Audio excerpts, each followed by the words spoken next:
ଶ୍ରୀଯନ୍ତ୍ର ବା ଶ୍ରୀଚକ୍ରରେ 9ଟି ଆବରଣ ରହିଛି। ପ୍ରଥମ ଆବରଣ ତ୍ରୈଲୋକ୍ୟ ମୋହନ ଚକ୍ର।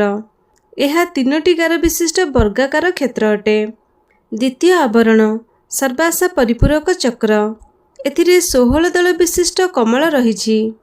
ତୃତୀୟ ଆବରଣ ସର୍ବସଂକ୍ଷୋଭଣ ଚକ୍ର।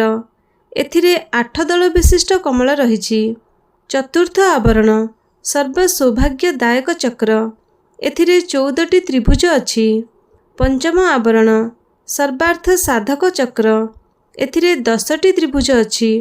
ଷଷ୍ଠ ଆବରଣ ସର୍ବରକ୍ଷାକର ଚକ୍ର। ଏଥିରେ ମଧ୍ୟ 10ଟି ତ୍ରିଭୁଜ ରହିଛି। ସପ୍ତମ ଆବରଣ ସର୍ବରୋଗହର ଚକ୍ର। ଏଥିରେ 8ଟି ତ୍ରିଭୁଜ ରହିଛି। ଅଷ୍ଟମ ଆବରଣ ସର୍ବସିଦ୍ଧିପ୍ରଦ ଚକ୍ର।